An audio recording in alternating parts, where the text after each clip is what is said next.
In a world surrounded by endless water, there exists a dark force ruling the world with an iron fist from high atop the highest peak.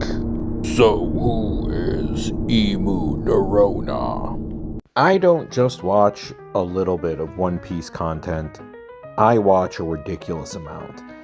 And the problem is, sometimes I listen to theories by different YouTubers and I forget their names. So, I'm just going to blast out a bunch of different channels I follow. One of them had a theory, and this is kind of like a follow-up theory to it. So if you haven't checked them out, you can check out Joy Boy, the Library of Ohara. There's also Dax Sake, The Hidden Island, Denden Kushi, The Crap Cafe, and Brago Diaz. There's quite a few more I could name, but these are just the ones that come up on the top of my head.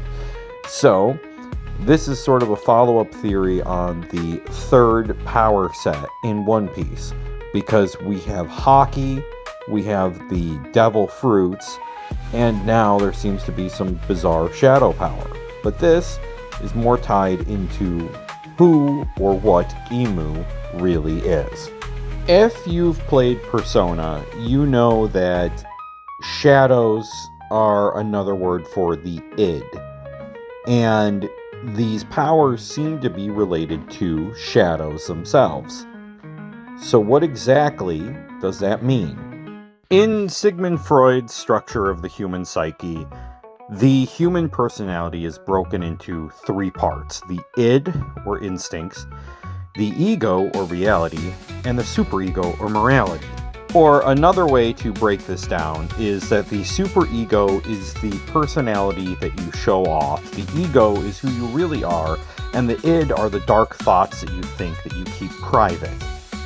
You see, if you take this but then slightly change it, it becomes the power set in One Piece. The Devil Fruits are a representation of the superego.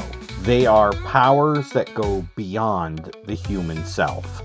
They allow you to do supernatural things. Haki is a representation of the ego. It pushes yourself to the ultimate level. Your physical abilities are stronger. You're able to even hit the supernatural. You're able to see further or see into the future. And these are all powers directly associated with your will and willpower. But what of shadows? What of this bizarre power that has just begun to show up? We don't know much about it yet, but it does bring up a lot of questions. The tie with id makes sense because it seems like right now all the villains are the ones who have this power, but none of the heroes do. Our first time dealing with the shadow power set came during Thriller Bark when fighting against Gecko Moria. You see, with the powers of shadows, Gecko Moria was making incredibly powerful zombies. He would steal the shadows from living people and put them into new bodies. And I think that this is going to actually be a little bit more important than what we think. And with this, the zombies gained the personalities or the ego of the original person that the shadow came from, which is why you had Brook's shadow powering up Ryuma or other ones. The only way to defeat the zombies was to sever the tie between the shadow and the zombie body. You either had to completely destroy the zombie's body or you used sea salt. With that, the shadow would return to the original host. This is where I would have had an image of the people dissolving in the sunlight, but I could not find one through Google. People without shadows were the ones that if the sunlight hit them, they dissolved, they melted, they would disappear completely. And when the actual body, the ego self, was destroyed, the shadow that was not attached to the body would also disappear forever, which is why Gecko Moria kept himself in the Florian Triangle to capture people, because there was no sunlight, and as such, It made it much easier to have all of the zombies he needed. And do you know who else has never been in daylight in the manga? Emu. So what makes it important about Emu? I think Emu is Joy Boy's shadow.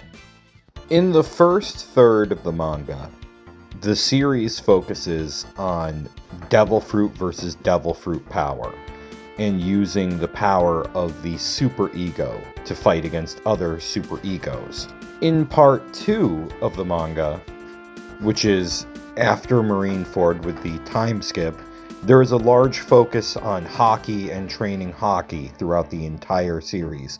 It becomes the next power set that is used in conjunction with the devil fruits, which means that now you have ego and superego working in tandem. With the closing of Wano and that arc ending, I believe we have now hit the third and final section of the story, where it's more focused on id rather than ego and superego. There seem to be new powers that are beyond just devil fruits or beyond hockey that we're only beginning to see.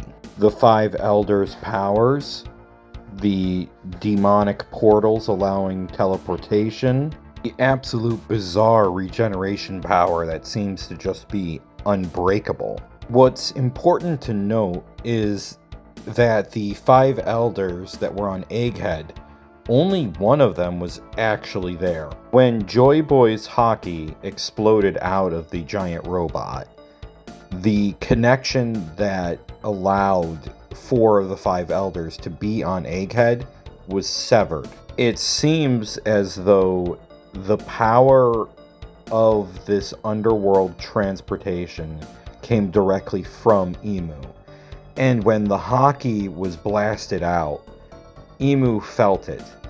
And in that moment, the connection was severed, and the remaining elders were sent back to where they were because they had never actually left Mary Joie. They were always there. They sent a shadow projection of themselves to go and do this battle. We had already seen this shadow battle combat previously with Gecko Moria, where he could send his shadow to go fight and he could sit back. And I believe what we're seeing is a more advanced form of that. Emu is always cloaked in darkness and seems to have multiple powers.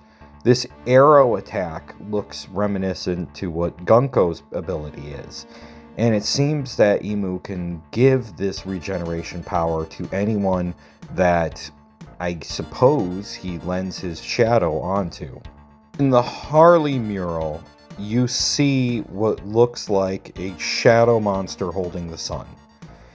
I do believe that this is the representation of what Emu looks like in its true form. It is a large, shadowy monster stretching out. And the sun, the mother flame, the eternal flame, or whatever else, seems to be an important part of this. And what you see with the people on the boat, that's probably the Marines or the God's Knights. And everyone else is the rest of the world working together to fight against Emu. But what makes this what I think is that this is the shadow of Joy Boy. We know very little about Joy Boy. What we do know is that he rose up, was the first pirate, sailed the world, and was embroiled in a war, and eventually lost. And what I think is that his will, his hockey, was so strong that even after his death, part of it remained, a shadow, a sliver of himself. And that shadow is Nerona Emu. And that Nerona Emu is Joy Boy's actual name. The feelings that were left behind created the shadow, the last remnant of Emu. And he has ruled the world from atop Mary Joie, hidden from direct sunlight.